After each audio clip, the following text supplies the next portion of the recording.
Is it unmuted? Trying to see. All right. We good one. We got money? All right. There we go. There we go.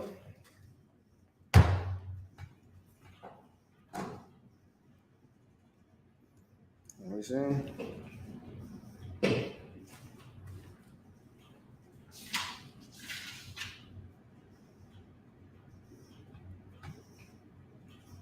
Oh, snap, I'm tripping.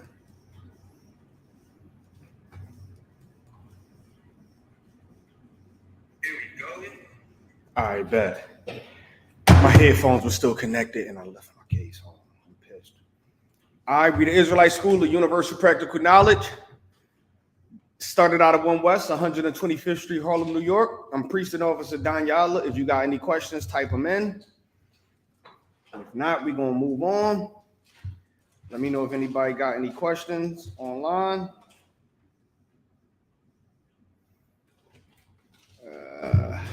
So until they type in their questions online, let me know if you got a question.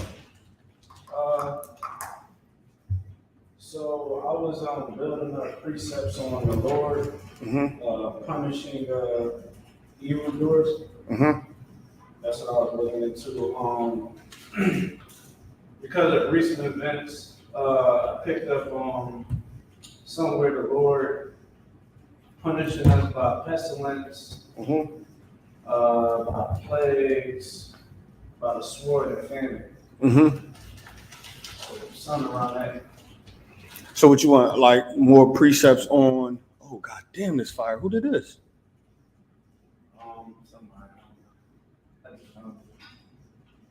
That's a lot. That's fire. Move this over a little bit so we can get this into the camera. That's fire. Most High Christ. All right, so you basically want more precepts on the way the Lord punishes? Okay, he can punish us in any way. Right? So what more ways out of what you already got written down? Maybe like in the New Testament. Okay. Like in Revelations. What? Oh, some precepts in Revelation? Come. That's a monster?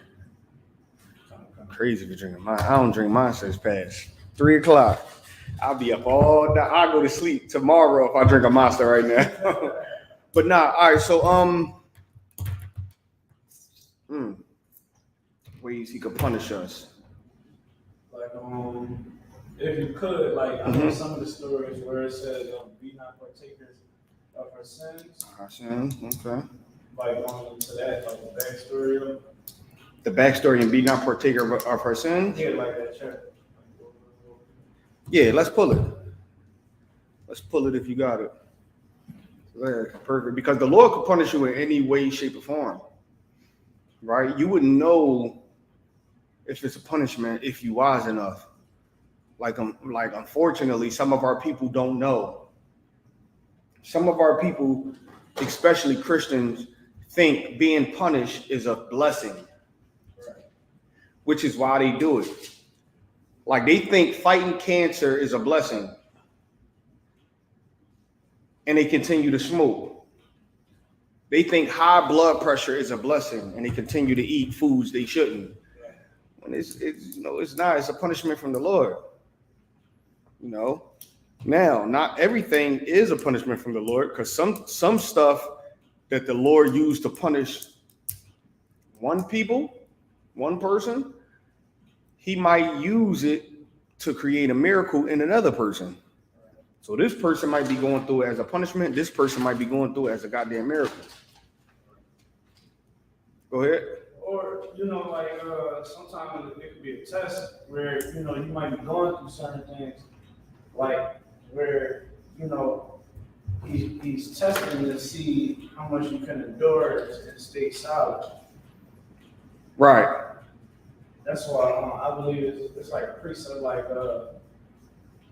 pretty much like don't be in joy when faced with adversity, right? Yeah, that's one of them. All right, let's go to Matthew 7:13 first.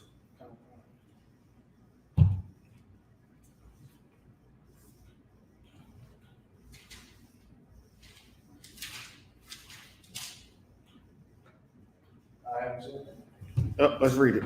This is the book of Matthew, chapter 7, verse 13. Enter ye and at the straight gate. Enter ye at the straight gate. Read. Come. For wide is the gate, and broad is the way. Wide is the gate, and broad is the way. Read. Come. That leadeth to destruction. Wide is the gate, and broad is the way that leadeth to destruction. So that wide gate and that broad way lead to destruction. Read. Come. And many there be which go and threat and terror. Read. Because straight is the gate. Straight is the gate. Read. Come. Which leadeth unto life. Which lead unto life. Read. Come. And few there be that find it. Few there be that find it. Why is it saying straight is the way? The straight path is the way. And the wide path is the way that leadeth it unto death. Precept.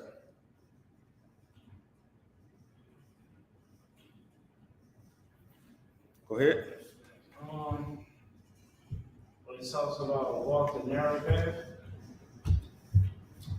You talk about this scripture or another one?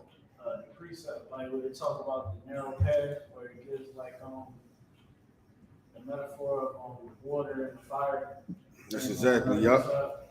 That's second Esdras, 7 and 7. We're gonna go to that next. Is that it on this? It was I want to go over the book of Revelations. It was the 18th chapter. All right, cool. I'm gonna get the book after. Yeah, let's get second Esdras, and then we're gonna go to Revelation, because this is a precept to this scripture. Like straight is the path. Because if the wide way means what? That's the way that everybody is going to take. Why? Because it's easy to get through. Who wants to go through a straight, narrow path? That's the hard way. If everybody had the option to take the easy way out, they would, which is why broad is the way to destruction, because everybody's taking that path. Meaning what? Everybody is joining the Christian church. Why? Because it's easy to do. It's the easiest thing, the easiest way to get close to God by doing the least amount of work. So because it requires the least amount from you, it's the easiest way to get to God. That is the broad way. Everyone wants to take that way. No one wants to take the way that they actually got to suffer and strive and put in work. They don't want to take that way. It requires too much from them. It will break. In the hell you want to risk losing family, money, everything, when you can keep all that and just, in the end, die a horrible death or something. Right. But that straight way is the way that you need to walk. Here's the precept. Read. This is the book of 2nd Esdras, chapter 7 and verse 7. The entrance thereof is narrow. The entrance is narrow. The entrance is real narrow. Right. The entrance to the walk to the walk of the kingdom, to get the kingdom, is real narrow. Right. A lot of people don't like to walk this walk, because here's why. Read. Come. And is set in a dangerous place to fall. And it's in a dangerous place to fall. Meaning, this path is so narrow that falling can kill you. Right. Here's why. Read. If I could. Go ahead. Like, I remember like I used to play this video game, right? Of course, like the video games, you know, you gotta walk. Sometimes in an adventure game, whatever, I don't know, you might have to walk a narrow path. And in the game, you know, you're trying to make sure you don't. I was playing Max Payne as a young guy, and I remember there was one mission where you gotta walk this bloodline, and all around you is just nothing but void, darkness, and blackness. And if you don't make the right, if you move a little bit to the left, to the right, you fail the mission. You gotta start all the way over. You know what I mean? So, you know, of course, that's different. So I definitely feel it right. Right. Hold on. Right, but nah, that's similar to this. That's similar to this. Right. Read. Come. Like as if there were a fire on the right hand. It's like this path is so narrow and falling is dangerous because falling, it's like there's what on the right hand? Fire on the right hand.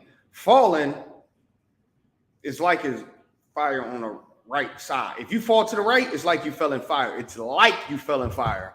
Read. And on the left, a deep water. And it's like on the left, you fell in the deep water. Read. Verse 8.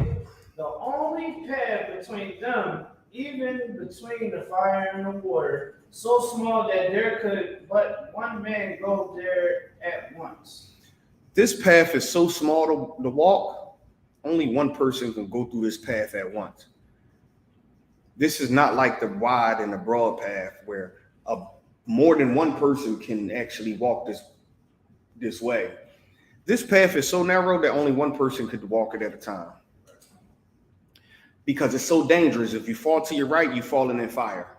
It's like you're falling in fire. If you fall to your left, it's like you're falling in deep waters. Meaning what? If you fall to your left and fall in deep waters, will you die?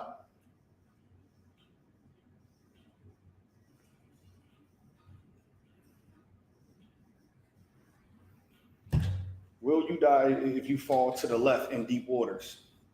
Fall to the left in deep waters, will you die? If you fall off this narrow path in deep waters, will you die?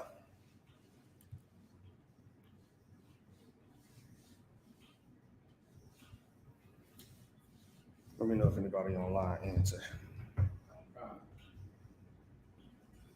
And if not, if you got the answer, you can answer.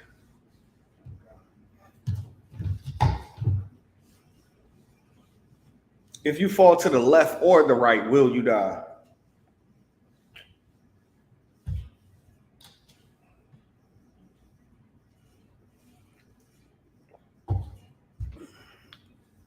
Someone said concert. Nope. Two people said if you fall to the left or right, well, so they said concert. Nope. You can die, but you won't die. If you fall in deep waters, is it possible you can survive? Hell yeah. People can survive falling in deep waters. You fall in fire, can you survive? Hell yeah. You ever heard of 4th degree burns? It's possible. But the point is, who wants to go through that and suffer those consequences of falling left and right? No one. So it's best to keep straight. It's best to keep straight. Will you die? No. Can you die? Yes. It's very possible. It's not, when I say will you die, meaning it's not guaranteed that you're going to die if you fall left or right. But there's a high chance you will die. So guess what? Who in the hell want to try their luck?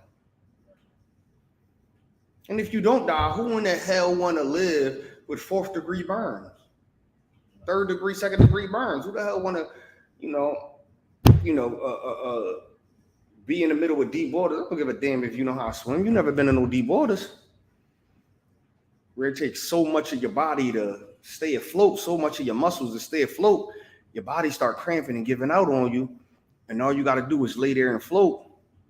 And at some point in time, the water start absorbing into your goddamn skin, and then guess what? You got no more left in you. And once you get under that goddamn water, that pressure to that water is going to start crushing your goddamn bones. Who want to go through that in deep? That's why I said deep waters. Because you fall in deep waters, your chance of surviving is very slim. You fall in fire, your chance of surviving is very slim. So it's best to stay on this path. Will you die? Who knows? Can you die? Hell yeah. But you should never approach it like, hey, I can fall and then live. Nah, that's not the case. Everybody don't have that mercy, that type of mercy. So you should always walk this path like, I am going to die if I fall. Scripture say a righteous man give up 7 times. Yes. But it is better to approach every time like you're going to goddamn die. Go ahead. I got a precept. Mm-hmm. It says, this is Baruch, chapter 4, verse 1. Mm-hmm. This is the book of the commandments of God. Right. And the law that endure forever. All they that keep it shall come to life. Right. But such as leave it shall die. Right. You keep the laws of God, you're going to live. You don't keep the laws of God, you're going to die. So when you walk in that straight, that narrow path, that means you're keeping the laws of God. When you fall left or right, that means you're leaving it. And you will die. Unless you do what's right. Unless you keep the law, statutes, and commandments of the Most High. Let's read on. Is there any more? Nah, sir. That's it? All right. But any questions online? All right. Let's save them until let's get Revelations, and then we can get the questions after this Revelation question. This Revelation scripture, since we on this topic. Verse 1. Yeah, wherever you want, wherever you want the breakdown. This is the book of Revelation, chapter 18, verse 1. And after these things, I saw another angel come down from heaven, having great power, and the earth was lightened with his glory. And he cried mightily with a strong voice, saying, Babylon the Great is fallen. It's fallen, and it will become the habitation of devils. Right. And the hold of every foul spirit, and a cage of every unclean hateful bird.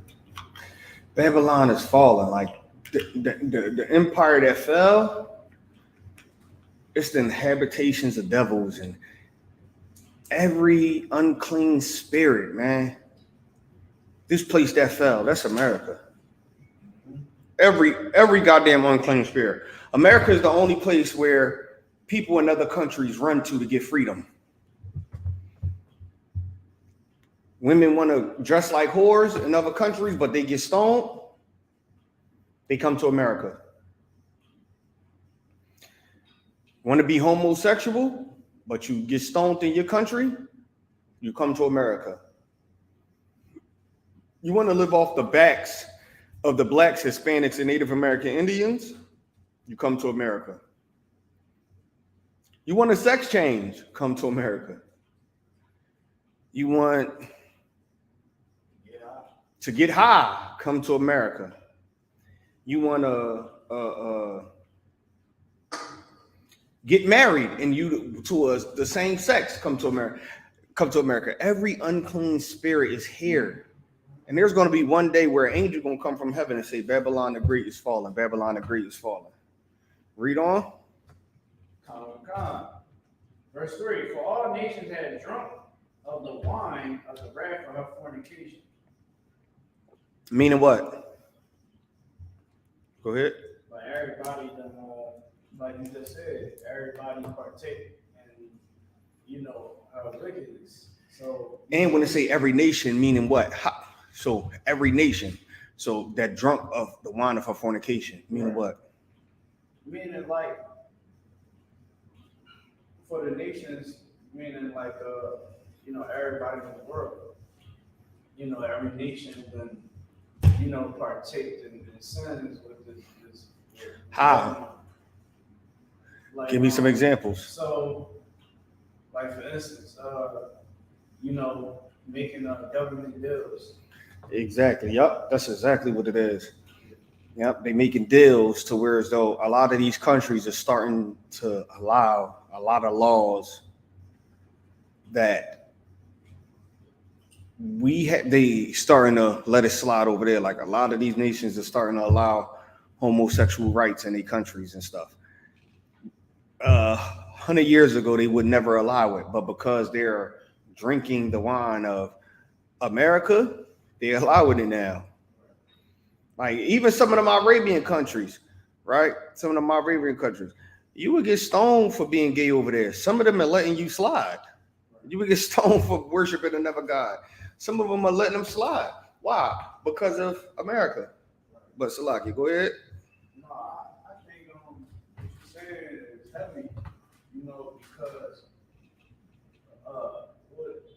when you read in the book of Revelations, it really telling you like how things is in today's time. Like people, not a lot of us, many nations have came to Babylon, and came to the Great War and got in bed with, that's why Russia right now is at full tilt with America, because they ain't trying to be in bed with America. And other people ain't trying to be in bed with America. So now America is at a situation. They're like, all right, you ain't with us, you're against us. You know what I'm saying? And you can see all the people that's in the UN, they done all been in bed with Esau, especially America. And, these pastors and they is not teaching our people this. You don't learn this nowhere else but here, and I think it is very, very evil and very wrong for these pastors to hear the truth from the ISBK and not want to correct their teachings because it's dangerous. COVID-19 happened, they ain't no answers for it. It's evil. Right. You gotta pray for this to get out the world. Read the Bible, you don't know. Yeah, this is evil to us, but this ain't evil to the Lord. This is what He want. This is them Egyptians that died that night thought that was evil that was happening, but to the Lord that was righteous. That was justice. So read on. Oh God. The book of Revelation, chapter 18, and verse 3. For all nations had drunk of the wine of the wrath of her fornication, and the kings of the earth have committed fornication with her. And the merchants of the earth are waxed rich through abundance of her delicacies. Man, these nations are rich through the abundance of her delicacy. Meaning what? Go ahead. They got rich off the niggas, sticks and sandals. Yep, they set up Chinese stores, supermarkets. Look, this how you know it's crazy. I seen a post on Instagram. There was a brother that opened up a supermarket here in Philadelphia. It's the only black-owned supermarket here in Philadelphia. And it's such a big deal because it's black-owned. As I seen that post, I kept seeing it, but there came to a point in time where I finally stopped and just read the post and see what was going on and see what the big deal was about. And I'm like, damn, it's a black-owned supermarket. Can we not see what this really means? Like, can we not see how big this really is? Meaning this. We in a society where we love oppressors, right? But we make it a big deal when one of us open a big time business. It's like, yes, they finally let us open a supermarket. who finally let us do it? Why did they finally let us open a supermarket? They finally let us do this and do that. There's hundreds of supermarkets in Philadelphia. We're really making a big deal that a black-owned supermarket open. Yes, you want to know why? Because we don't own a goddamn thing because they don't let us open up anything. So guess what happened when we open up a goddamn supermarket? It's a big deal. Why it's a big deal? Because a black man owns a supermarket. How many black people you think try to open up supermarkets? A lot. They finally let one slip through the crack and it's a big deal. We are not under oppression. When you look up the statistics, let me get it to be exact, right? If I could, sir? Yeah, go ahead. You know, it's another thing too. Like, this is how bad it has been. Like, even our black farmers are being oppressed. And you would think, well, they got the land. You know, a lot of black people make a big deal about it. They got the land. You know, we got to get the land. Well, it's black people that's farmers, and they got to count the seeds and give it to the government. Like, they can't try to pocket seeds, so you say, right? And the government trying to control what type of seeds that they plant. And it has been documented that the government was giving them fake seeds. So they try to sow these seeds, thinking, all right, cool. You know, I'm gonna go ahead and sow these down in the dirt and all that, and get it right for these next seasons, right? When the time comes, you like, why my cabbage and my lettuce and my onions ain't grown? Why my broccoli ain't grown? Lo and behold, they done gave you false seeds. Straight up, it was a whole document about that. There was a whole report about that like 4 years ago. Mm-hmm. And they taxing, they taxing the farmers and stuff like that. So it's hard. Right. And trying to get the loans too. Like your line of credit gotta be amazing. That's down there with that's like I want to say $1 million, but close to it. Right. Close. You gotta have the most perfect credit to even get any type of loan.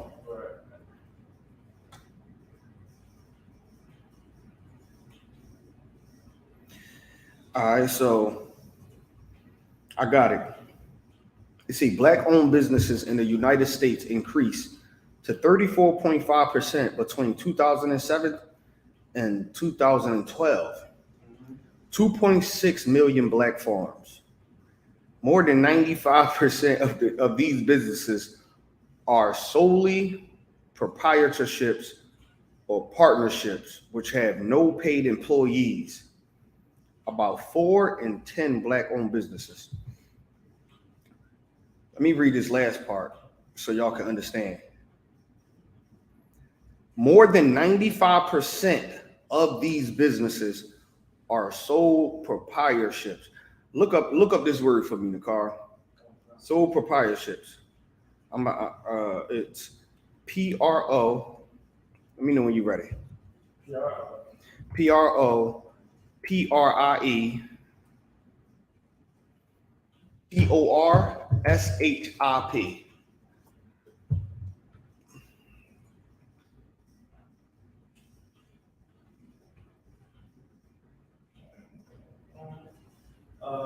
Proprietorship, state or right of owning a business or holding property, a business or property, etc., owned by a property. Look up sole proprietor. I see it right here. Go ahead. Sole proprietorship, also known as a sole tradership, individual entrepreneurship or property. Proprietorship is a type of enterprise owned and run by one person in which there is no legal distinction between the owner and the business entity. A sole trader does not necessarily work alone and may employ other people. Now, this article say a sole proprietorship, right, or a partnership, which have no paid employees, meaning this.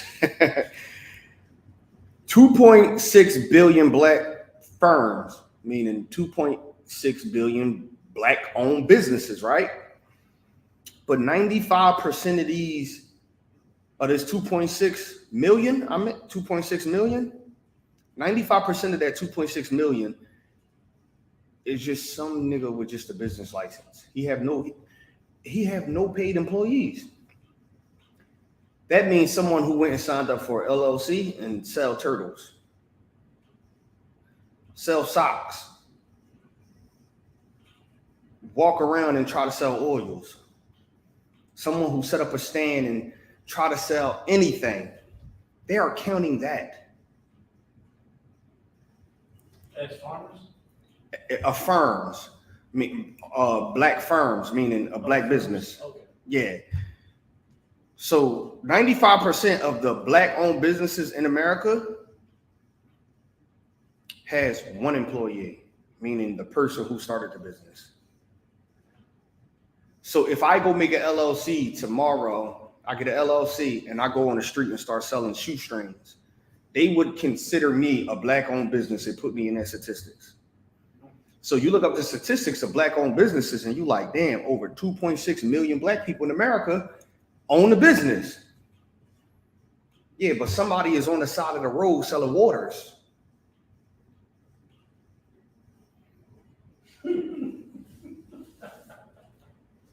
Versus the supermarkets, the banks, the insurance companies, hospitals. Come on, go ahead.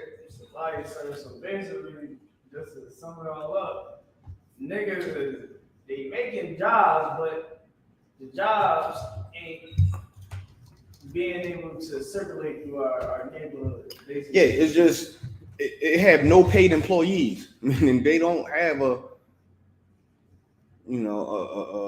bunch of employees where they paying, weekly or bi-weekly or a salary. That's crazy. That's crazy. Well, let's read on. All right.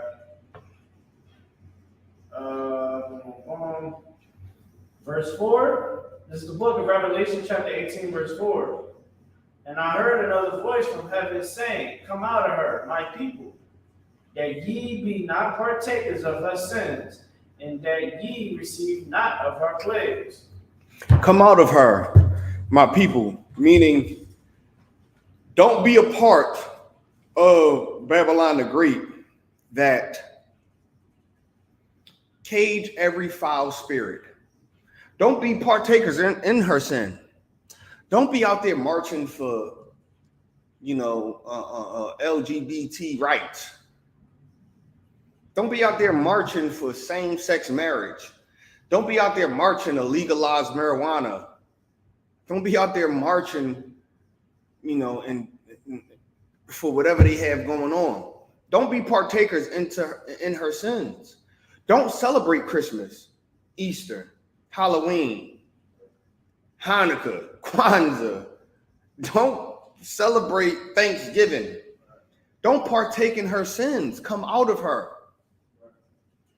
Be against everything. Don't celebrate New Year's. Come out of her, my people. Do not, celebrate with this Babylon the Great that cage every foul spirit celebrates. Why? Because you're going to end up celebrating what they celebrate. It's 4th of July. I'm just going to go see my people. I ain't about to go eat no hot dogs or watch the fireworks. What the hell are you there for? You can see them any day of the week. If that's the only time your family come together, I just won't see my family then. I refuse to show up in UPK apparel or something, or them know I'm in the UPK and I show up to an event and say, I'm just here to see my family. They're going to be like, man, this nigga just want to be here and celebrate it with us. Some of these great nephews. Right, you know some of these. You know, I throw down and you like, damn, Uncle Larry always did throw down at the barbecue. Uncle John did throw down at the barbecue. You know what? I don't celebrate this. Let me get a rib. Once he slapped that rib on your plate, guess what? Yeah, that nigga talking. I came across his class on Facebook. He talking all that Israelite stuff. Man, he just was eating them ribs, wasn't he, y'all? Yup. Nah, Uncle Larry do throw down. And it was pork. And it was pork. Come on, man. Don't partake in none of her sins. Read on. God. Come out of her, my people, that ye be not partakers of her sins, and that ye receive not of her plagues. Don't receive her plagues. When you come out of America and you be not partaker in her sins, you don't have to worry about them plagues that she got coming to her. All the plagues that hit America, you don't have to worry about it. It's not going to kill you. It's not going to affect you how it affects everyone else. Right. How you not be partaker in her plague? By don't partake in her sin. And Salak, you had your hand up? Come. Mm-hmm. So I was like, I was thinking, right? So with well, really earlier, it was like I was on the phone with Captain Cesaria, and it was like, basically these cats, these the alphabet super boys, you know, they was in the room pretty much with doing nonsense, and basically they the whole monkeypox thing came up about, and you know the one brother, he's not in school, so you know he looked pretty bad trying to defend his stance.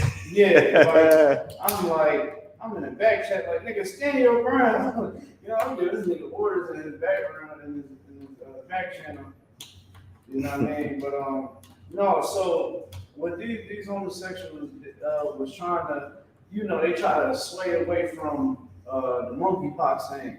And the one they was like, yeah, you know, basically the brother was like, yo, you know, y'all get monkeypox.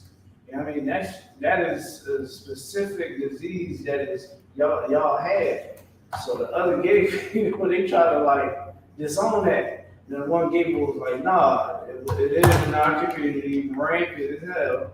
You know what I mean? But they was like, well, who had it first? And it was like, white man. And you know, I'm like, in my head, I'm thinking like, yo, you don't know to go to that scripture, bro? You know what I'm saying? Like, yo, so they saying, yeah, it's in their community, but the white man had it first. Yeah, so the scripture comes to life. Like, don't be partaking of our sins. Yeah, because homosexuals never want to take accountability. But Salakia, what you was about to say? Hit the nail in the coffin. Like, I was just like, yo, they partaking in these sins. That's, you know, white man got it, they gonna get it. Exactly. Like, come on. Like, who you think was homosexuals? Hamites. Right. Where do Esau get everything he learned? From Hamites. Tower of Babel. Just look at the history. Our laws of not being a homosexual comes from what they was doing in Egypt. Esau took over Egypt and took over their customs like he do anywhere. Esau go into a land, the oppressor go into a land, he takes over and conquer it, and he becomes the people. So whatever traditions and laws that you did over there, he do. That's all. They start painting themselves on the pyramids, right? You can find oppressors' paintings on pyramids, right? Why could we find the oppressor paintings on pyramids? Because they got there and there were Hamite rulers painted on pyramids because of what the Israelites did. So they got paintings on pyramids following after traditions of the people who land they conquered. But also, their women shave their heads. Did a bunch of the abominable things. Why? Why they do abominable things? Because the Africans did it. That's why. That's exactly all the gay stuff came from the Hamites. Esau conquered their land and picked up on it. So guess what, LGBT, elemental P, QRS, 123 community? You have monkeypox. If you want to say, yeah, who had it first? Okay, let's say the Edomites had it first. Why do you have it? If they had it first. You have it because you're doing what they're doing. And they're doing what another nation did before them. They never want to take accountability. In fact, they just want to throw their lust and their sin on everybody else. Like the LGBT community is very aggressive, violent, and untrustworthy, and you know shouldn't be around them. Yeah. Go ahead.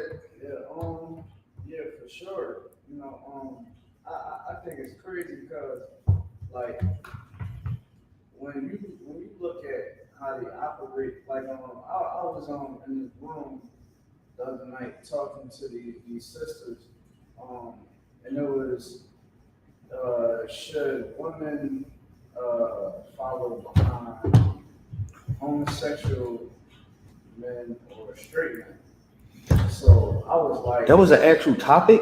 Yeah. You know, I went in there, I seen that, I was like, and you know what? Them women know not to follow behind homosexual men, right? They do stuff for shock value and just to get men pissed off, period. Women don't be friends with homosexuals very long. That is a relationship that is going to clash because he is constantly trying to prove to you he a better female than you are. They don't believe they should follow behind gay men. They don't believe that. They know they should follow behind a straight man.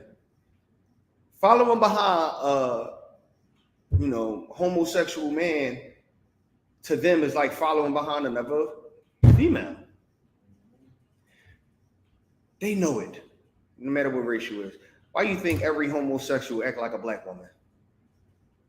White homosexual act like a black woman.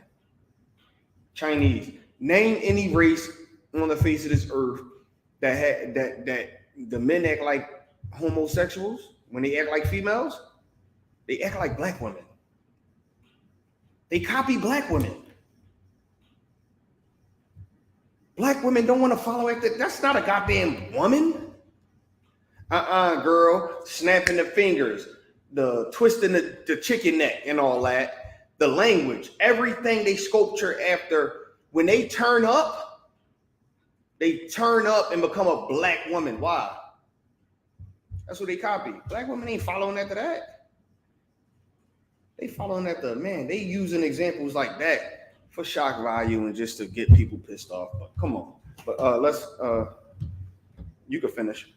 Yeah, I'll be quick. Pretty much, like, I went in there and I was just like, listen, I cut straight to the chase. I was like, women need to follow after men in the UPK. I was like, one of the things I said was, I said, if you look at, of course, they try to hit me with the whole defense mechanism. You know what I mean? Oh, pronouns and all that. I was like, listen, man, we having a conversation. Like, I ain't here for all that, but besides all that, I told him, I said, listen, black women need to follow as the men in the UPK, and this is why.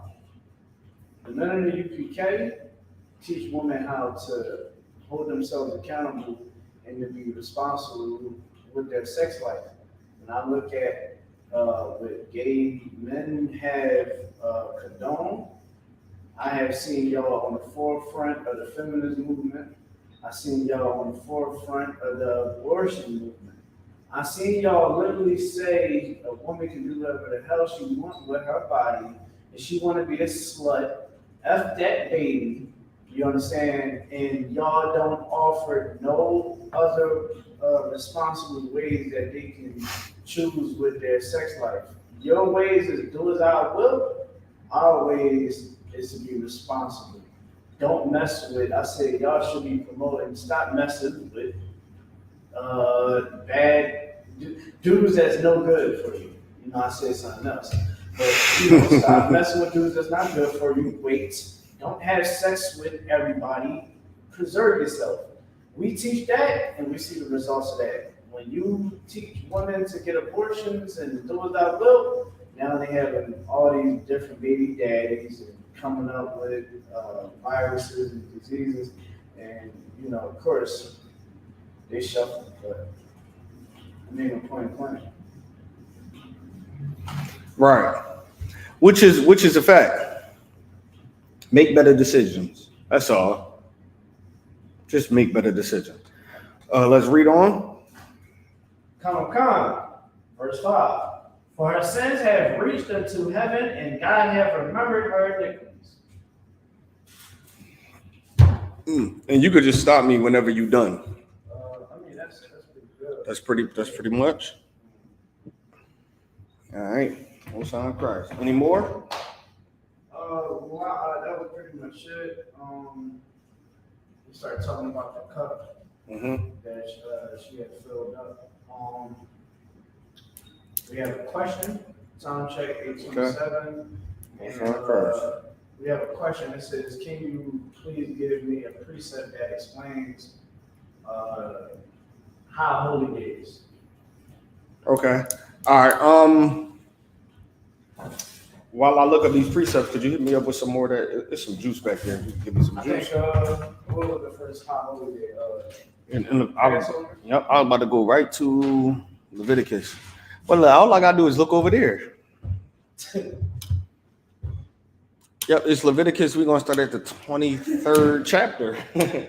So precepts to explain the high holy days. But all right, real quick, be specific. Like, do you want to know the reason? Say it again. What is a high holy day? Oh, that's what they're asking. What is a high holy day? No. Give me some. It's juice. I'll take the juice.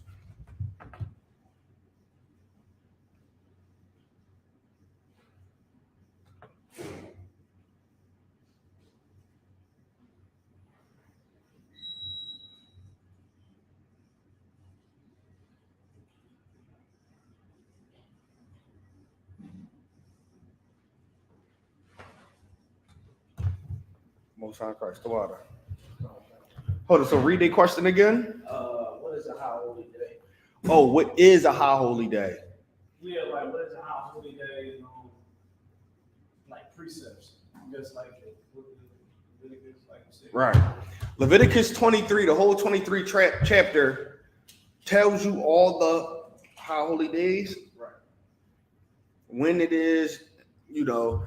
But if there are certain high holy days you want to know why we keep them or whatnot, type that in and let me know if that's what you mean. But a high holy day is a day that the most high, like Passover is a high holy day. Right. It's a day that a special event took place that is to be remembered throughout Israel forever. Right.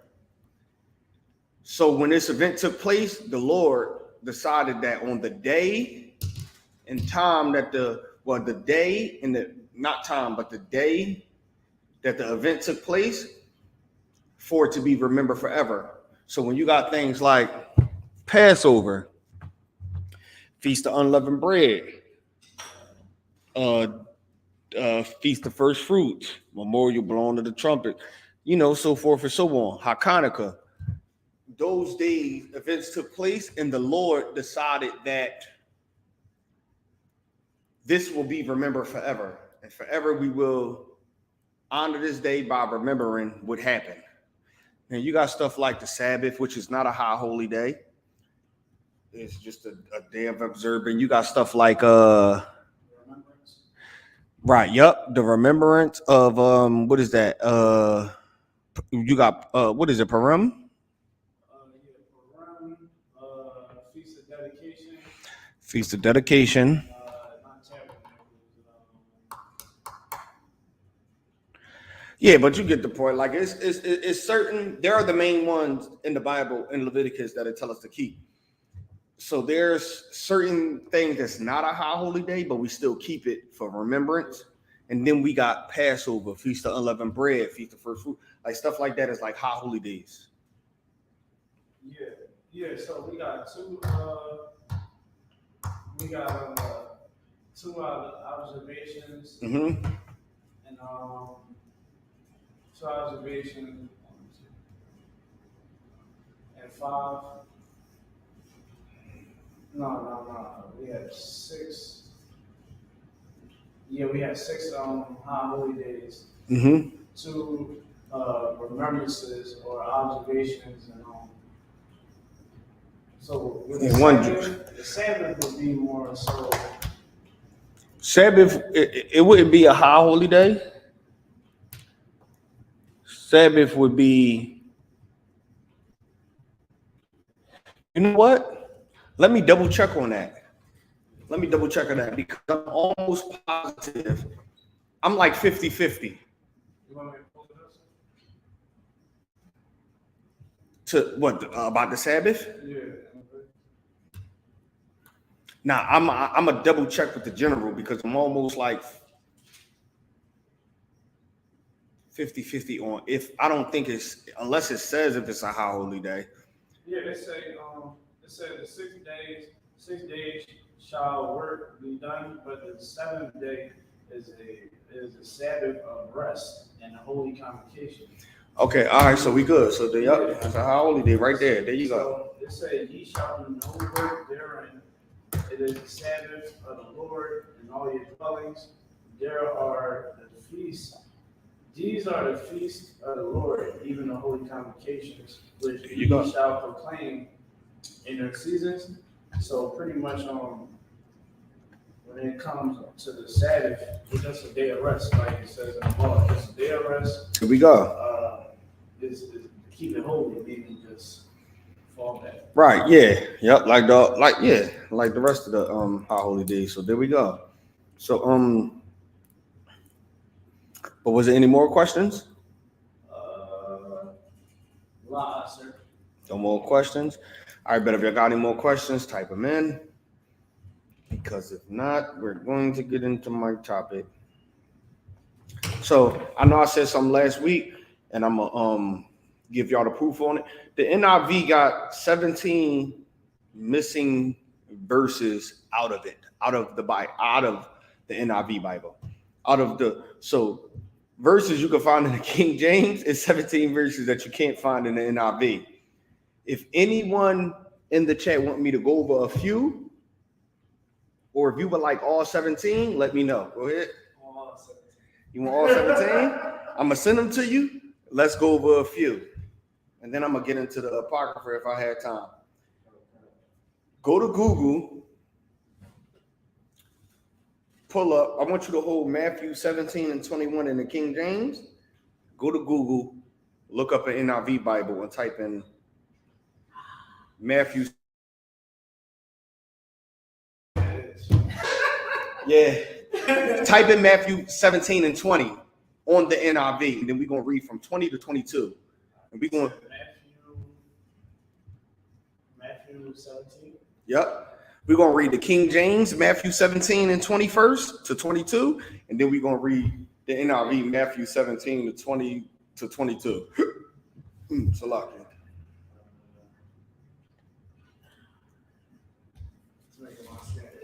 Mm-hmm. Got that one open. Then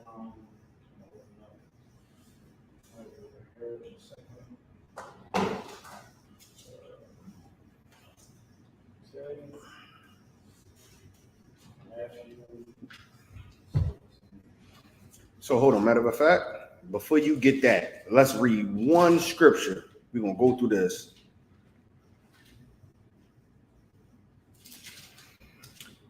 Isaiah 34 and 16. Before we go into this, let's read Isaiah 34 and 16. This is the book of Isaiah. chapter 34 and verse 16. Seek ye out the book of the Lord. Seek ye out the book of the Lord. What is the book of the Lord? The Bible. The Bible, the King James 16:11. The King James Bible is the book of the Lord. What I mean by that? That is the most accurate book up to date, translated out of the Hebrew, Greek, and Latin unto English. The book of the Lord is the Bible. Read. Come. And read. And read the book of the Lord. You want to seek something out about how things should go? Seek it out of the book of the Lord and read it. Read. Come. No one of these shall fail. If you read out of nothing, none of it is going to fail. Read. Come. None shall want her mate. None shall want her mate. What is her mate? Her mate. Go ahead, Nakar. Is it like none shall want her mate? So basically, like the other nations. The Bible is the book of the Lord. None shall want the mate of the book of the Bible. Meaning what? Oh, the other translations.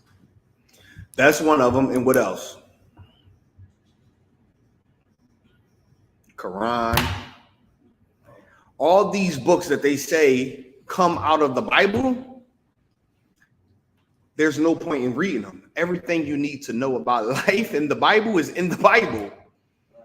Why in the hell am I reading the Quran if I have the Bible? Why in the hell am I reading the Book of the Dead if I have the Bible? Why in the hell am I studying any type of Egyptian or any of that philosophy when I have the Bible? See, when you try to link that up with the Bible, problems come out of it.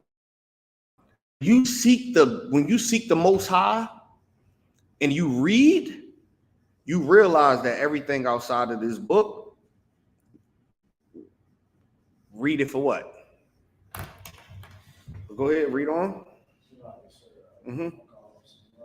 Go ahead, you can answer it.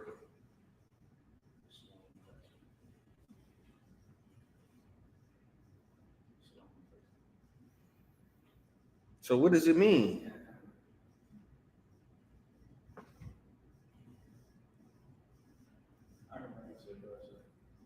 Let me see.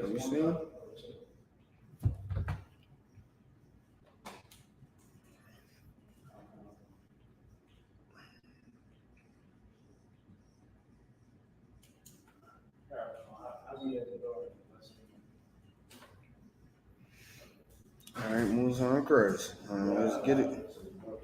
All right. Yeah, Most High Christ, no sweat.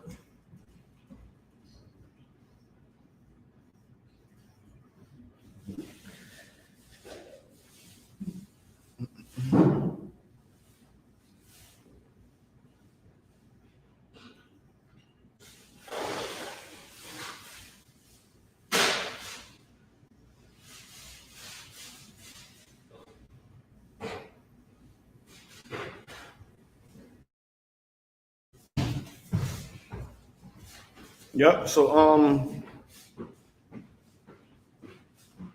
on, let me see.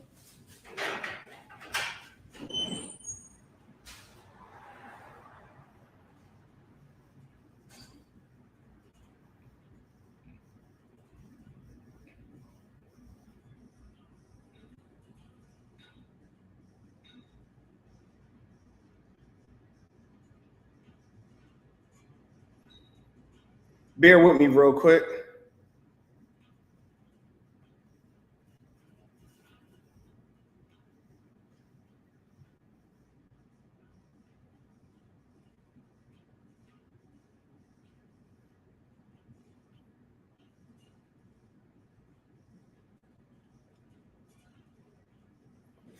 All right, let's get it.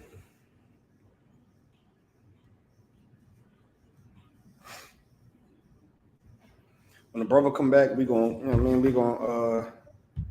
move on. Remember, if y'all got any questions, man, type them in. Y'all just be sitting here watching. I know y'all got some questions, man. Hit me with some questions, man. If I can't get the answer for you, I'll definitely come back with the answer next week, man. Hit me with some questions. Yeah, I'm ready. Let's get it. All right. So we are in the book Isaiah, the 36th chapter, 34th chapter, and the 16th verse. Seek ye out the book of the Lord and read. No one of these shall fail, none shall one hurt me. Right. For my mouth it hath commanded, and his spirit it hath gathered them. Now, I read that precept, so when I go to these next few scriptures, you will understand. There's no reason to read the NIV, the whatever translations they got. No reason to read the Book of Mormons, the Jehovah's Witness Bible. There's no reason to read the Book of the Dead, the Quran, you name it. When you have the Bible. Because here is why. You have the King James Version. And then let's read in the King James Version, Matthew, what was it, 17 and 20? Let's read 17 and 20, and let's read to 22. Come. It's the book of Matthew, chapter 17, and verse 20. And Yahushua said unto them, because of your unbelief, for verily I say unto you, if ye have faith as a grain of mustard seed, to this mountain, remove hence to yonder place, and it shall remove, and nothing shall be impossible unto you. Howbeit, this kind goeth not out by prayer and fasting. And while they abode in Galilee, Yahushua said unto them, the Son of Man shall be betrayed into the hands of men. What verse you at? That was the end of the 22. Sir. All right, let's go to Matthew 17 and 20 in the NIV. This is the book of Matthew, chapter 17, verse 20, in the New International Version. He replied, because you have so little faith, truly I tell you, if you have faith as small as a mustard seed, you can say to this mountain, move from here to there. What verse is this? This is 20. Come. All right, go ahead. All right. You can say to this mountain, move from here to there, and it will move. Nothing will be impossible for you. Let's read verse 21. Ain't no verse 21. What'd you say? Ain't no verse 21. It ain't no verse 21. So it skipped from 20 to 22? It's good, yeah. in the NIV, so it go to verse 20, and then it got 21, but it's blank, and then it got 22. That's supposed to be like that? Yes. That's if you get an actual NIV Bible, that's what it say in there. I'm gonna give you another one. I'm gonna get look. Go ahead. What's the reason for it though? Is it? I'm gonna go into all that after. I'm gonna give you 5 blank scriptures, and then I'm gonna go into the reason why they did it. Right?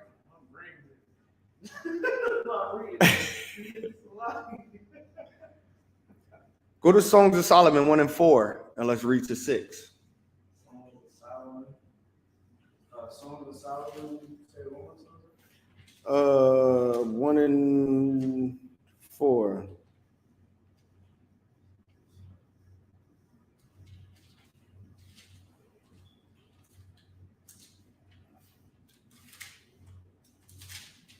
Oh no. Dang, you gotta do that. Let's read it. Let's see what it says. Hold on, let me see. Yeah, let's read it.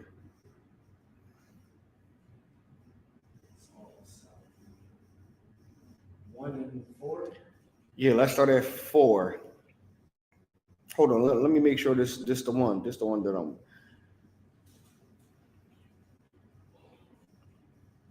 Hold on, let me let me look up my list. Hold on. Hold on. Bear with me. making my brain like.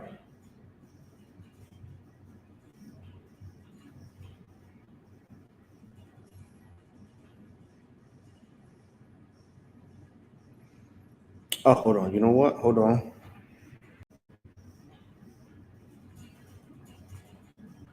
No, Matthew 18 and 11.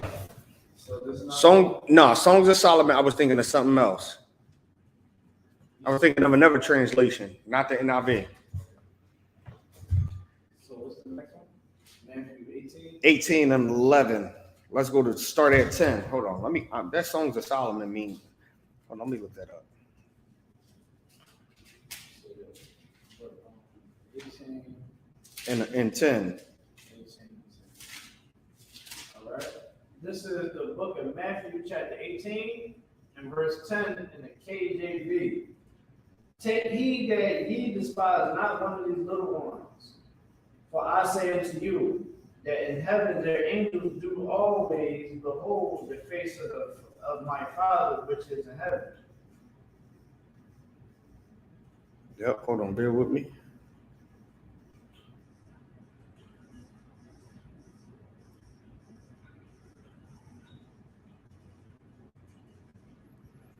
Hold on.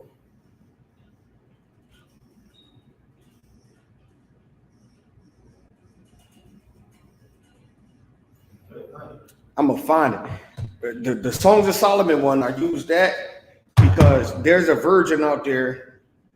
I'm gonna look up what virgin it is, where it says, "I am burnt with famine, but yet calmly."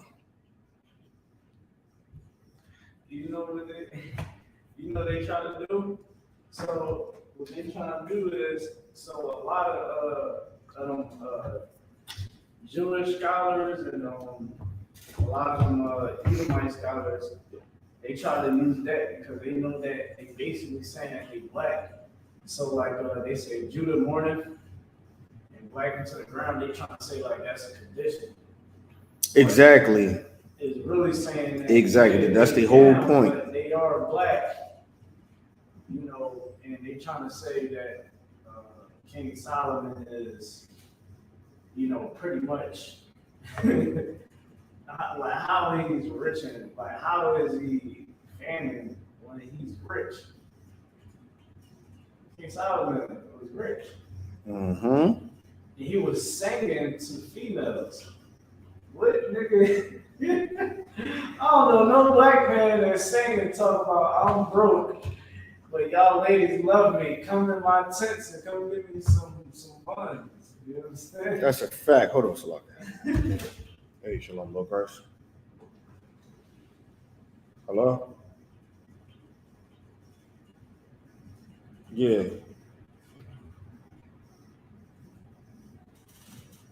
Hello? Everything too often? Yeah.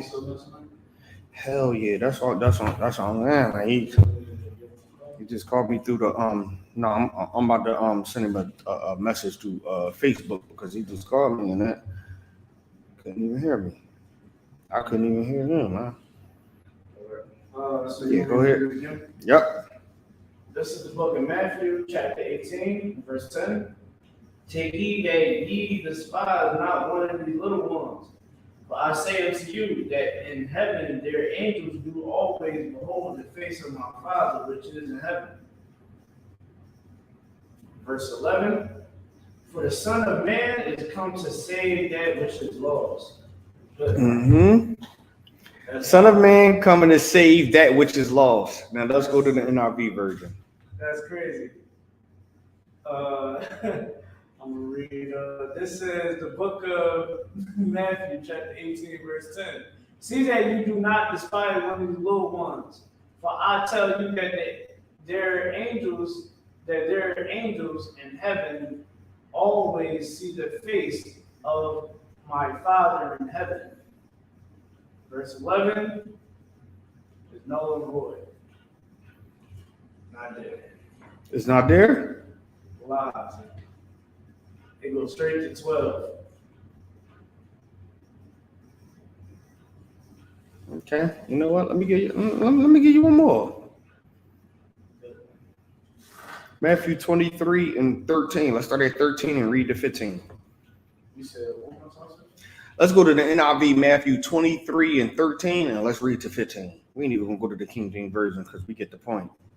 Matthew chapter 23 and 13.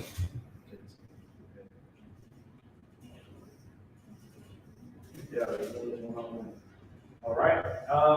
Matthew chapter 23, verse 13 in the NIV, New International Version. Woe to you, teachers of the law and Pharisees, you hypocrites! You shut the doors of the kingdom of heaven in the people's faces. You yourselves do not enter, nor will you let those enter who are trying to. What verse was that? Verse 13. Oh, That? you started at 10? You said, What I say? you said 13. Salaka, start at 10 and let's read to 13. This is the book of Matthew, chapter 23, verse 10 in the NIV, New International Version. Nor are you to be called instructors, for you have one instructor, the Messiah. The greatest among you will be a servant, for those who exalt themselves will be humbled, and those who humble themselves will be exalted. Verse 13. Woe to you, teachers of the law and Pharisees, you hypocrites! Oh, what about verse 11? Verse 11. The greatest among you will be your servant. Matthew 18 and 11? 18 and 11? Oh, what I say? You said. Oh, 23 and 13. You in 23? Yeah. What 13 say? Woe to you, teachers of the law and Pharisees, you hypocrites! You shut the door of the kingdom of heaven in their faces. You yourselves do not enter, nor will you let those enter who are trying to. Verse 14 is not there. Verse 14 is where? Not there. So you get the point, right? So hold on, let me look up.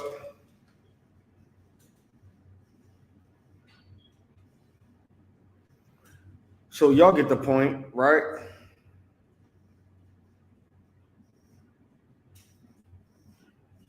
Yeah, let me see. Good night. So Go ahead. Like what for times that we need before. So and Bubba Shaw, could you give me the Bible Compact Dictionary?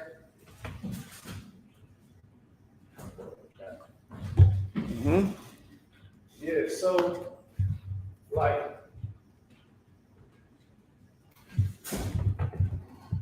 okay, what's the angle? Like I know Esau, our person is like evil is ever, but like what was like what the would purpose? I say his official stance was doing this? Okay, all right. Let me find this, and if I can find it, Because if I could, sir. Yeah, go ahead. I remember Captain Cesario.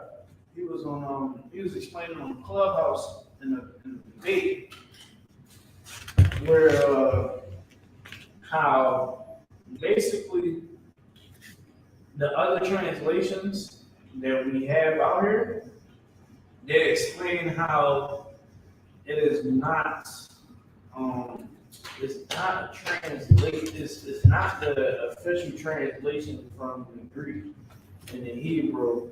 It's just someone that took and read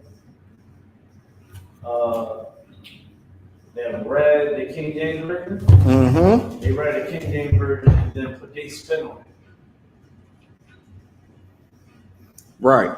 That's what it is. And then hold on. Let me see if I can find this.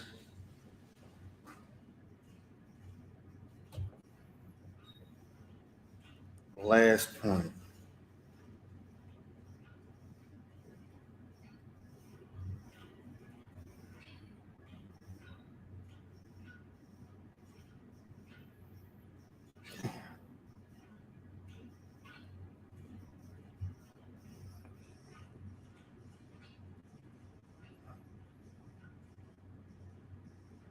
Hold on.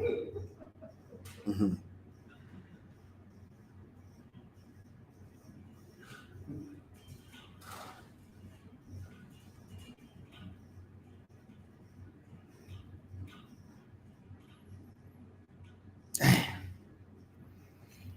I'm gonna find it. Remind me next week, right? Because I'm gonna look for it. I'm gonna look for it because we got little time. I'm not gonna waste too much time looking for it. Here's another reason, right? When you read Matthew chapter 5, and I'm gonna say verse 4, around there, Matthew the 5th chapter, where it talks about the angel being in the pool, and it talks about the angel. There was a certain time of year where the angel would, get in the pool and it'll wave the water. People would know if they get in the water, it would heal them of their illnesses, whatever they had, it'll heal them. That was taken out the NIV, right? And that was taken out, or not the NIV, it was taken out of, the NIV, and it was another Bible, right? Because they couldn't find no history on it. Right? They couldn't find no history on an angel being in the water, flapping his wings, people getting in it and healing themselves.